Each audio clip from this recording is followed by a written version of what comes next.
जो CIA units हैं वो कड़ी मेहनत करती हैं और उसी संदर्भ में रिसेंटली जो सीआईए की टीम है उन्होंने कुछ आरोपियों को पकड़ा है जो कि मोटरसाइकिल जो या कोई भी टू व्हीलर्स होते थे उनकी चोरी में लिप्त थे। काइंड ऑफ एक गिरोह की तरह ये काम करते थे। और जो मुख्य मुलजिम है दीपक कुमार थाना रामपुरा क्षेत्र का रहने वाला है, इसको पकड़ा है। ये जो शहर के जो मुख्य जो पब्लिक प्लेसेस हैं जिस पे प्राय लोग अपनी मोटरसाइकिल या स्कूटीज़ को खड़ी करते हैं, वो पहले वहाँ पर जाके रेकी करता था और फिर उसके बाद उनको उन बाइक्स को या स्कूटीज़ को ये चुराता था। तो इसकी इंटेरोगेशन हमने माननीय अदालत से ली और ड्यूरिंग इंटेरोगेशन इसने 8 केसेस में अपनी संलिप्तता को स्वीकारा है और उन 8 केसेस में इसने बताया कि इन्होंने किस किस स्थान पर इन वारदातों को इसने अंजाम दिया और सभी जो केसेस हैं उसमें मुकदमे दर्ज हैं। आगामी हम अनुसंधान कर रहे हैं और उन केसेस में भी इसको माननीय अदालत से दोबारा प्रोडक्शन पर लेकर जो भी बाइक्स चोरी की उसमें रिकवरी की जाएगी। इसमें और कौन लोग शामिल हैं? 2 व्यक्तियों को इस केस में हमने और गिरफ्तार किया है और एक व्यक्ति जो इससे जो भी ये बाइक चोरी करता था उस बाइक को वो खरीदते थे और उसको फिर फर्दर किसी को बेचते थे। तो प्राय जो भी तक का अनुसंधान है उसमें ये देखने में आया है जो इनफॉर्मल लेबर है जो कि ईंट भट्टे या कोई भी जो रोड के काम हो रहे हैं, रोड रिपेयर के, उसमें जो इनफॉर्मल लेबर है प्राय ये उनको बेचता था और कम दामों में बेचता था।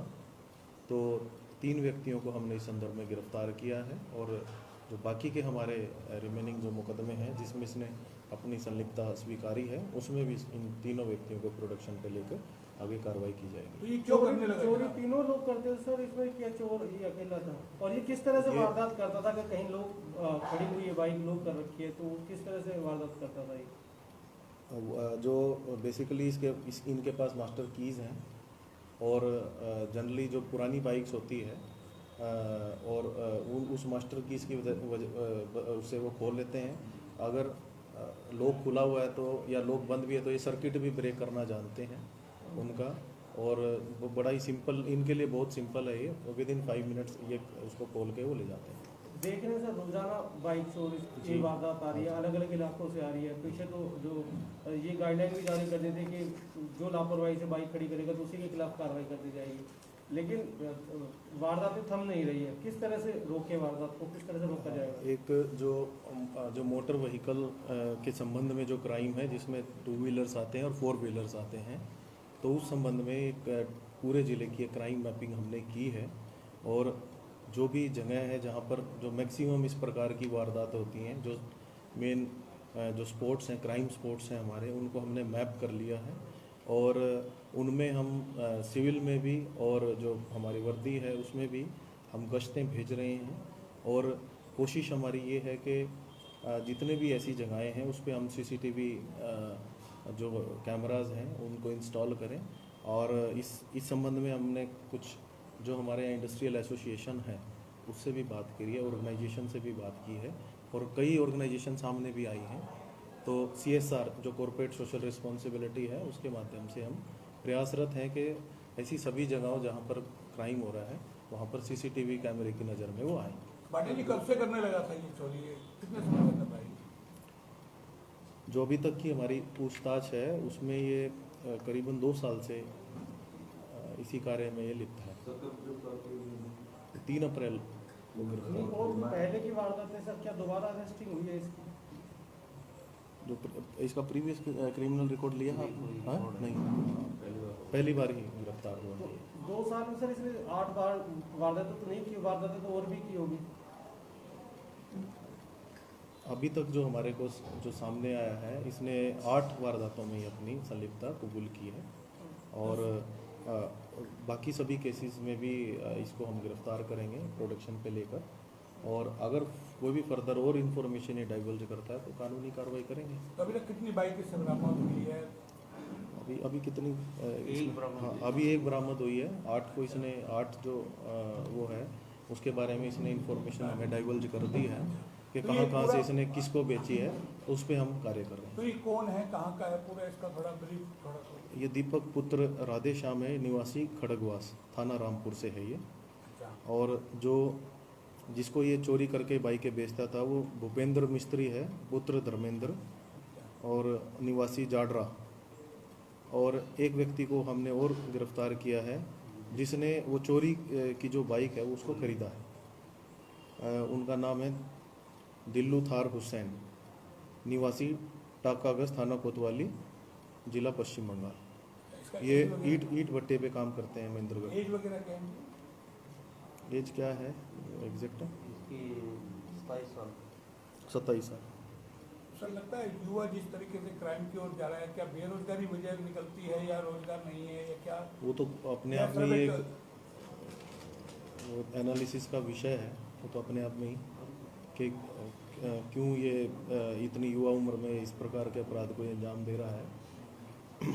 तो इसके अलावा सर और गिरोह भी हो सकते हैं, क्योंकि वारदातें जिस तरह से हो रही है बाइक चोरी, ये तो एक गिरोह था, इसके अलावा भी और गिरोह भी है जो इस तरह से वारदातें कर रहे हैं। बिल्कुल। तो उन तक पहुंचने के लिए क्या किया जा रहा है? साथ में हाँ। चैन स्नैचिंग की वारदातें भी लगातार देख रहे हैं सामने आ रहे हैं, तो उसकी रोकथाम के लिए जो क्रिमिनल्स हैं उनको पकड़ने के लिए क्या क्या? देखिए इस संबंध में जो बेसिकली मोटर व्हीकल है, जो स्नैचिंग है, जो रॉबरीज की जितनी भी वारदातें हैं, ऑलमोस्ट हमारी रॉबरीज की तो हमारी ऑलमोस्ट जो वारदातें हैं वो क्लियर हैं, वो हम क्रैक कर चुके हैं।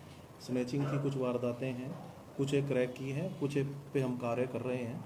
तो बेसिकली जो सोर्स है जो स्नैचिंग का, आपको इतना यकीन दिला दूं कि हमारे ज़िले से नहीं है। कुछ एक गैंग्स हैं जो कि बाहर के जो हमारे नियरेस्ट डिस्ट्रिक्ट्स हैं राजस्थान से लगते हुए, वहाँ से आते हैं और इमीडिएट मतलब ये वारदात को अंजाम देकर वो चले जाते हैं।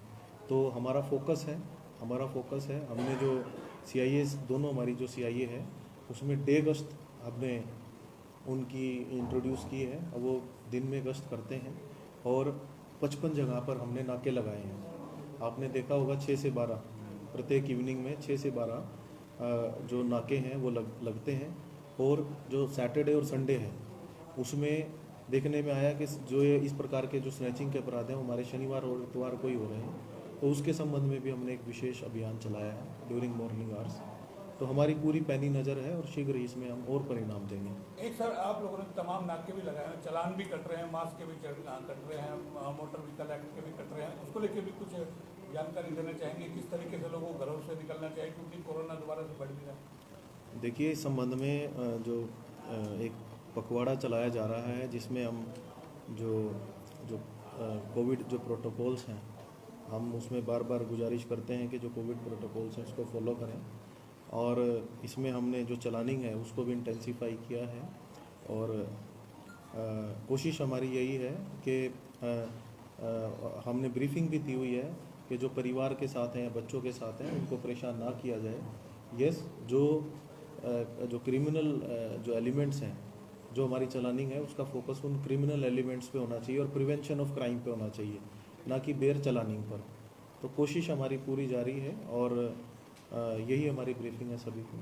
एक सर, बेसिकली हमारी जो इंटेलिजेंस जो सोर्सेज होते हैं उनके आधार पे हमें सूचना मिली थी कि इस प्रकार का एक व्यक्ति है जो ये कार्य करता है। इंटेरोगेशन की गई और उसके बाद किसने रिवील किया। सर ये कुछ और भी काम करता है? और ये पहले कंपनी में काम करता है, लॉकडाउन के बाद इसकी नौकरी छूट ये इसका हमने वो दे दिया डिटेल, सारा कुछ है डिटेल। सर जो CCTV की हम बात कर रहे हैं, हाँ शायद जी। ऑलरेडी पहले CCTV लगे हुए जी। थे, कुछ और लगाने के लिए प्लानिंग जी। कर रहे हैं, जो लगे आई थिंक वो भी पहले से बंद पड़े हैं। फिर एक आपका शायद देखिए- प्रपोजल ये भी था कि हाईवे पे भी CCTV लगाएंगे आप, तो क्या? वो सर ब्रीफ करेंगे एक बार आपको ना, जैसे एक बार ये हमारा पूरा हो जाएगा ना उस पर हम एक ब्रीफिंग देंगे आपको। कुछ जगह लगाएगी। हाँ, अभी एक्चुअली अब वो दिखने शुरू हो गए होंगे कुछ जगह पे। जी जी तो ये ऑफ मैं बता दूंगा आपको इसका। बंद कर। हाँ, उसमें क्या है